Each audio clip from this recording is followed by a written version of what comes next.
A equação da vida. Os cientistas não sabem como um conjunto de sinais elétricos cerebrais cria experiências subjetivas. Ainda mais crucial, eles não sabem, em termos evolutivos, qual poderia ser o benefício desse fenômeno. É a maior lacuna que nos separa de nosso entendimento da vida. Humanos têm pés porque durante milhões de gerações os pés permitiram que nossos antepassados caçassem coelhos e fugissem dos leões. Os humanos têm olhos porque, por incontáveis milênios, os olhos permitiram aos que nos antecederam ver para onde o coelho estava indo e de onde o leão estava vindo. Mas por que os humanos têm experiências subjetivas de fome e de medo? Não muito tempo atrás, os biólogos deram uma resposta muito simples. As experiências subjetivas são essenciais à nossa sobrevivência porque, se não sentíssemos fome ou medo, não nos preocuparíamos em caçar coelhos ou fugir de leões. Ao ver um leão, por que um homem foge? Bem, ele se assustou, por isso foge. As experiências subjetivas explicam as ações humanas, mas hoje os cientistas oferecem uma explicação muito mais detalhada.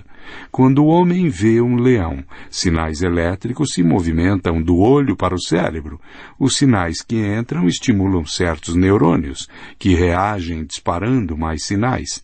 Estes sinais estimulam outros neurônios adiante, que por sua vez disparam seus sinais.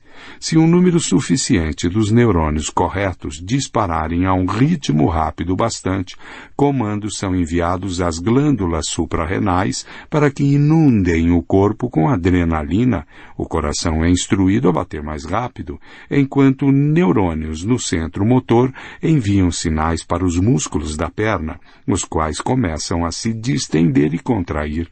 Então, o homem sai correndo para fugir do leão. Ironicamente, quanto melhor mapeamos esse processo, mais difícil fica explicar os sentimentos conscientes. Quanto melhor entendemos o cérebro, mais redundante parece ser a mente. Se o sistema inteiro trabalha com sinais elétricos que passam daqui para ali, por que também temos de sentir medo? Se uma cadeia de reações eletroquímicas percorre todo o caminho, a partir das células do olho até a movimentação dos músculos da perna, para que acrescentar experiências subjetivas a ela? O que fazem tais experiências? Incontáveis peças de dominó podem derrubar uma a outra sem a necessidade de experiências subjetivas. Porque os neurônios precisam de sentimentos para poder estimular um ao outro ou para poder informar a glândula suprarrenal que comece a bombear? Na verdade, 99% das atividades do corpo, inclusive os movimentos musculares e as secreções hormonais, ocorrem sem a necessidade de sentimentos conscientes. Então, por que os neurônios, os músculos e as glândulas precisam desses sentimentos no 1% dos casos? Pode-se argumentar que precisamos de uma mente, porque é nela que se armazenam memórias, se fazem planos e onde autonomamente se desencadeiam imagens e ideias completamente novas.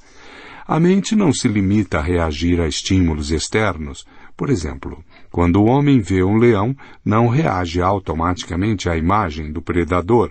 Ele lembra que no ano anterior um leão devorou sua tia. Ele imagina como se sentiria se um leão o fizesse em pedaços. Ele visualiza a sina de seus filhos que ficarão órfãos. É por isso que foge. Na verdade, muitas reações em cadeia começam por iniciativa da própria mente, e não por algum estímulo externo imediato. Assim, a memória de um ataque de leão ocorrido no passado pode surgir espontaneamente na mente de um homem, fazendo-o pensar no perigo que aqueles animais representam. Ele pode, então, reunir todas as pessoas da tribo para juntos discutirem novos métodos de afugentar os leões. Mas espere um pouco. Que memórias, ideias e pensamentos são esses? Onde eles existem? Segundo teorias biológicas atuais, nossas memórias, nossas ideias e nossos pensamentos não existem em algum campo superior e imaterial. Em vez disso, são também avalanches de sinais elétricos disparados por bilhões de neurônios. Daí que, até mesmo quando concebemos algo relacionado a memórias, ideias ou pensamentos, ainda somos deixados com uma série de reações eletroquímicas que passam por bilhões de neurônios e acabam na ativação de glândulas suprarrenais e dos músculos da perna. Será que existe um único passo nessa longa e sinuosa jornada em que, entre a ação de um neurônio e a reação do próximo, a mente intervém e decide se o segundo neurônio deve disparar ou não? Será que existe alguma movimentação material, mesmo que de um único elétron, causada pela experiência subjetiva de medo e não pela movimentação anterior de alguma outra partícula?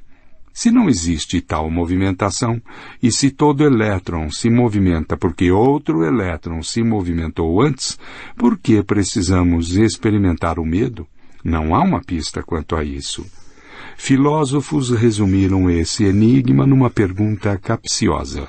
O que acontece na mente que não acontece no cérebro? Se nada acontece na mente, a não ser o que acontece em nossas redes maciças de neurônios, para que então precisamos da mente? Se algo realmente acontece na mente, acima e além do que acontece na rede neural, onde é que isso acontece? Suponha que eu lhe pergunte o que Homer Simpson acha do escândalo de Bill Clinton e Monica Lewinsky. Você provavelmente nunca pensou nisso antes. Por isso, sua mente precisa fundir duas lembranças, antes não interrelacionadas, talvez evocando uma imagem de Homer tomando cerveja enquanto assiste ao presidente Clinton pronunciar sua fala. Não tive relações sexuais com aquela mulher. Onde ocorre essa fusão? Alguns neurocientistas alegam que isso acontece na área de trabalho global, criada pela interação de muitos neurônios. Porém, a expressão área de trabalho é apenas uma metáfora. Qual é a realidade por trás da metáfora? Onde realmente se encontram e se fundem as diferentes peças de informação? De acordo com teorias atuais, isso não ocorre em alguma quinta dimensão platônica. Isso ocorre, digamos, onde dois neurônios antes desconectados começam subitamente a disparar sinais um para o outro. Forma-se uma nova sinapse entre o neurônio Bill Clinton e o neurônio Homer Simpson. Mas se é assim, por que precisamos da experiência consciente da memória acima e além do evento físico da conexão entre os dois neurônios? Podemos enunciar a mesma charada em termos matemáticos. O dogma atualmente em vigor sustenta que organismos são algoritmos e que algoritmos podem ser representados por meio de fórmulas matemáticas. Podem-se usar números e símbolos matemáticos para escrever as etapas que a máquina de venda automática cumpre para preparar um copo de chá, bem como as etapas que um cérebro cumpre quando se assusta com a aproximação de um leão. Se é assim, e se as experiências conscientes desempenham alguma função importante, elas têm de ter uma representação matemática, pois são parte essencial do algoritmo. Quando escrevemos o algoritmo do medo e decompomos medo em uma série de cálculos precisos, deveríamos ser capazes de apontar. Aqui, passo número 93, no processamento do cálculo. Esta é a experiência subjetiva do medo. Haverá, contudo, algum algoritmo no imenso reino da matemática que contém uma experiência subjetiva? Até o momento, não temos notícia de tal algoritmo. Não obstante, o vasto conhecimento que adquirimos nos campos da matemática e da ciência da computação, nenhum dos sistemas de processamento de dados que criamos precisa de experiências subjetivas para poder funcionar, e nenhum sente dor, prazer, raiva ou amor. Talvez precisemos de experiências subjetivas para pensar sobre nós mesmos. Um animal que vaga pela savana enquanto calcula suas probabilidades de sobrevivência e reprodução deve representar para si mesmo suas ações e decisões, e às vezes também comunicá-las a outros animais. Quando tenta criar um modelo das próprias decisões, o cérebro é apanhado numa digressão infinita e abracadabra. Para sair desse ciclo, a consciência emerge. 50 anos atrás, isso poderia parecer plausível, mas não em 2016. Várias corporações como Google e Tesla estão desenvolvendo e fabricando automóveis autônomos que já trafegam em nossas vias. Os algoritmos que controlam o carro autônomo fazem milhões de cálculos que levam em conta outros carros, pedestres, semáforos e buracos no asfalto. Os carros autônomos conseguem parar em sinais vermelhos, ultrapassar obstáculos e manter uma distância segura de outros veículos, sem sentir medo algum. O carro também tem de levar em conta a si mesmo e comunicar seus planos e desejos aos veículos que o circundam, porque, se ele decidiu dobrar à direita, essa escolha vai ter impacto no comportamento dos outros. O carro faz tudo isso sem nenhum problema, sem tampouco nenhuma consciência. O carro autônomo não é especial.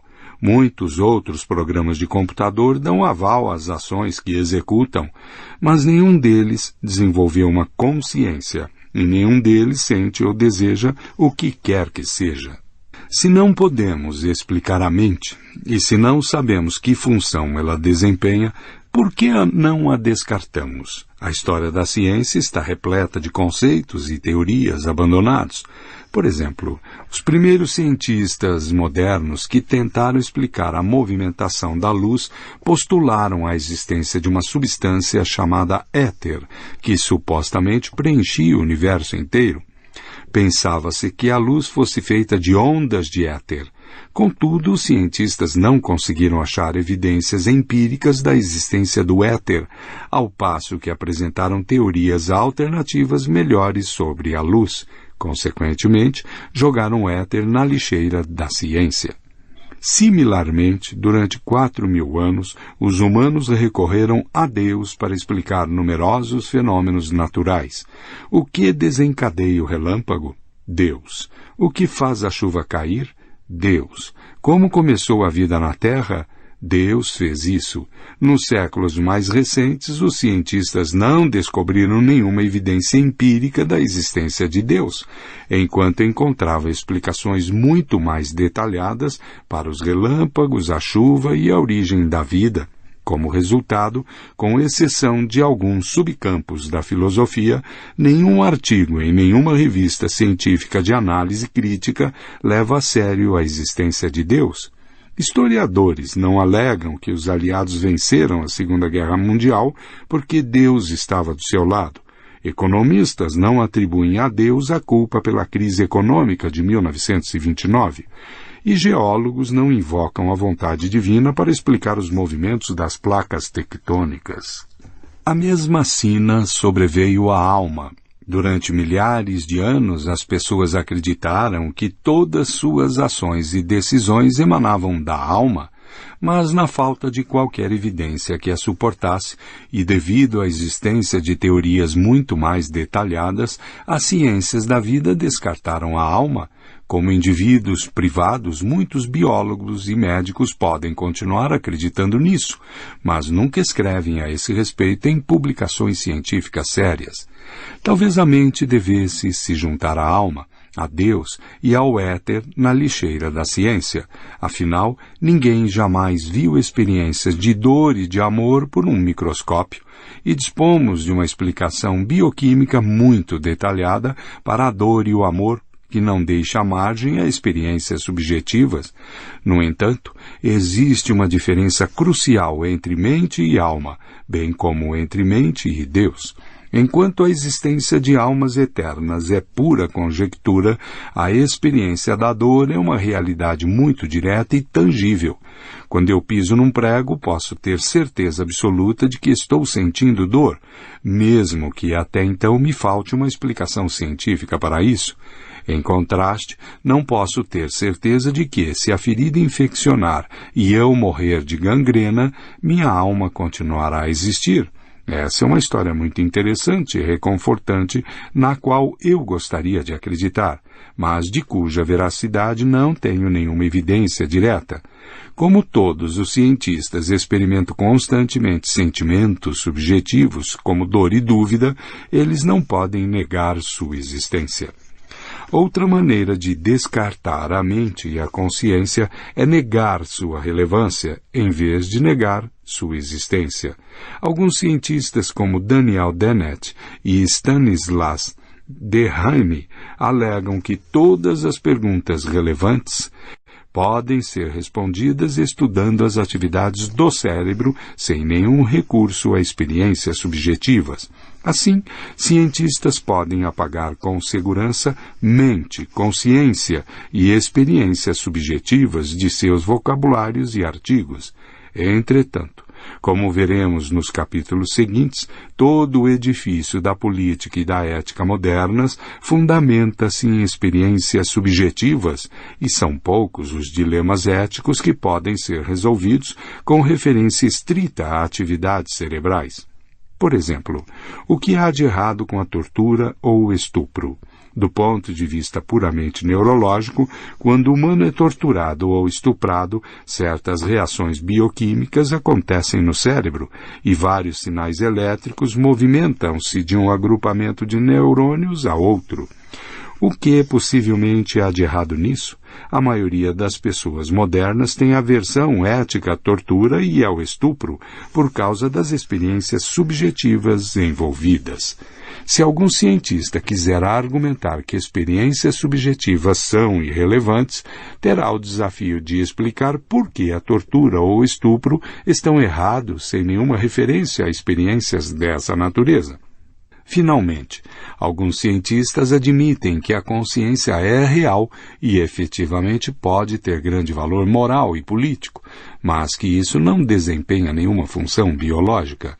A consciência é o subproduto biologicamente inútil de certos processos cerebrais.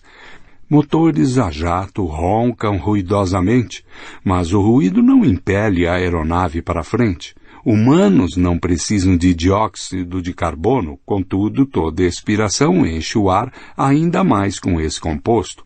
Da mesma forma, a consciência pode ser uma espécie de poluição mental produzida pelo disparo de redes neurais complexas. Ela não faz nada, apenas está lá. Se for verdade, isso implica que toda dor e todo prazer experimentado por bilhões de criaturas durante milhões de anos são apenas poluição mental. Essa é uma ideia na qual vale a pena pensar, mesmo que não seja verdade, mas é bem surpreendente constatar que, em 2016, trata-se da melhor teoria relativa à consciência que a ciência contemporânea tem a nos oferecer. Talvez as ciências biológicas estejam olhando o problema pelo ângulo errado. Elas creem que a vida consiste tão somente em uma questão de processamento de dados e que organismos são máquinas de calcular e de tomar decisões. No entanto, essa analogia entre organismos e algoritmos pode nos induzir ao erro. No século XIX, os cientistas descreveram cérebros e mentes como se fossem motores a vapor. Por que motores a vapor?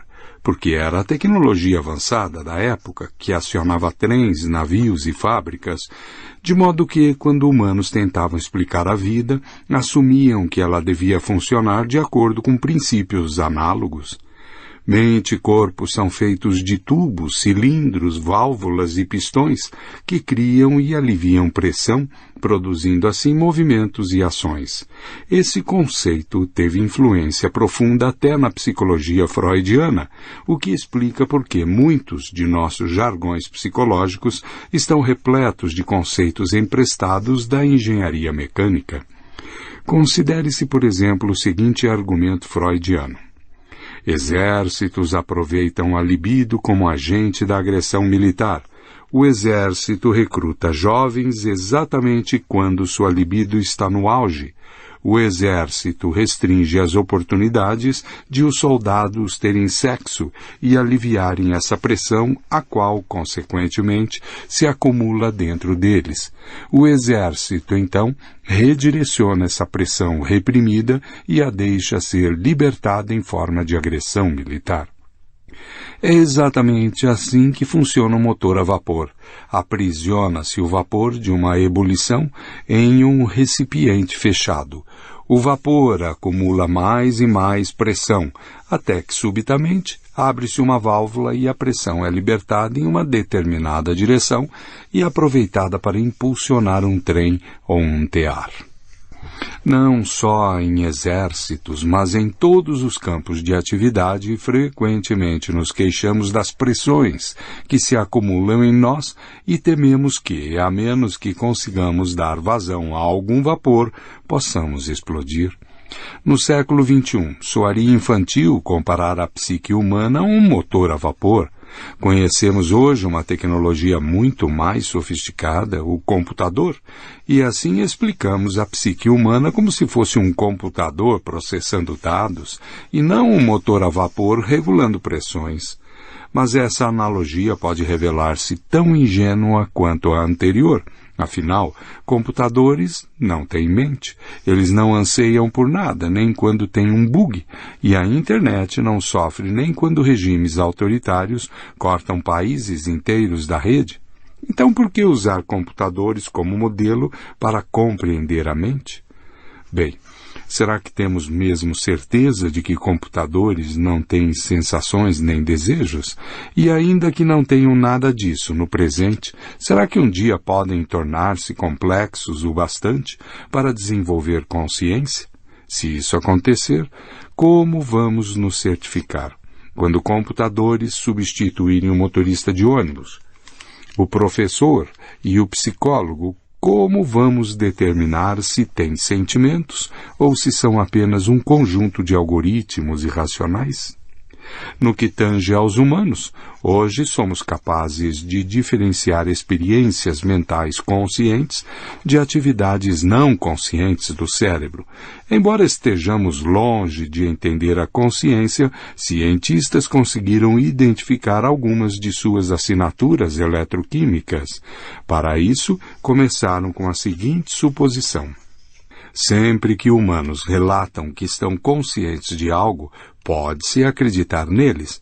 Com base nessa suposição, os cientistas podem isolar padrões cerebrais específicos que aparecem cada vez que humanos afirmam estarem conscientes, mas nunca aparecem em estados inconscientes. Isso permitiu aos cientistas determinar, por exemplo, se uma aparente vítima de AVC em estado vegetativo perdeu a consciência por completo ou apenas o controle de seu corpo e sua fala. Se o cérebro do paciente exibir as assinaturas denunciadoras de consciência, ele provavelmente está consciente, mesmo que não consiga se mexer ou falar. De fato, recentemente, médicos conseguiram se comunicar com pacientes nesse estado usando imagens por ressonância magnética funcional. Eles fazem aos pacientes perguntas cuja resposta é sim ou não. Dizem-lhes que se imaginem jogando tênis, se a resposta for sim, e visualizando onde fica sua casa, se a resposta for não. Os médicos podem, então, observar como o córtex motor se ilumina quando os pacientes se imaginam jogando tênis. Resposta sim, enquanto a resposta não é indicada pela ativação de regiões cerebrais responsáveis pela memória espacial. Tudo isso se aplica muito bem a humanos, mas e quanto aos computadores? Como os computadores cuja base é o silício têm estruturas muito diferentes daquelas que compõem as redes neurais humanas, baseadas no carbono, as assinaturas de consciência dos humanos podem não ser relevantes para eles. Parece que estamos presos num círculo vicioso, a partir da suposição de que podemos acreditar em humanos quando relatam que estão conscientes. Podemos identificar as assinaturas da consciência humana e depois usá-las para demonstrar que humanos estão realmente conscientes.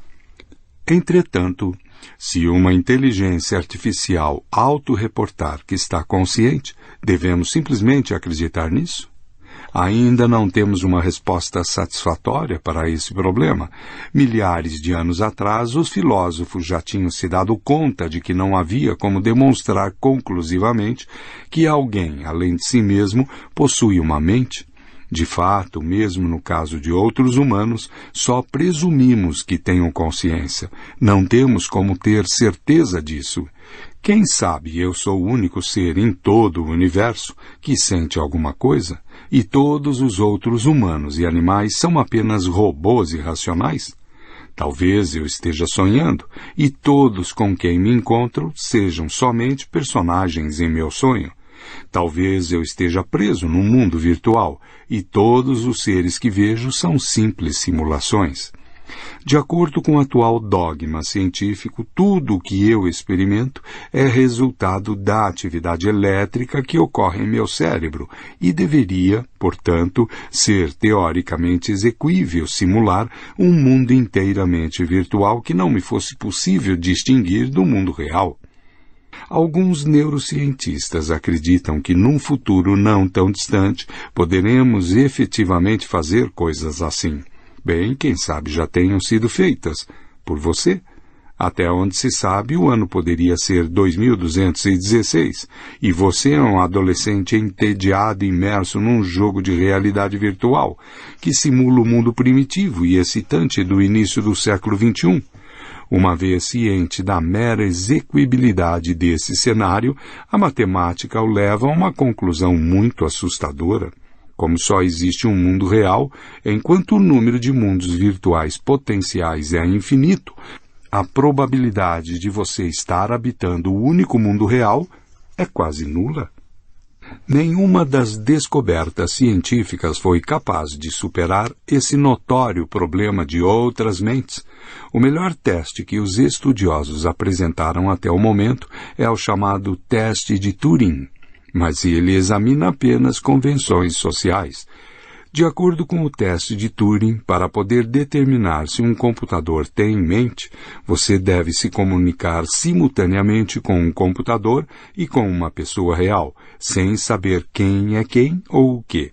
Pode fazer as perguntas que quiser, pode jogar jogos, discutir, até mesmo flertar com eles. Use todo o tempo que julgar necessário.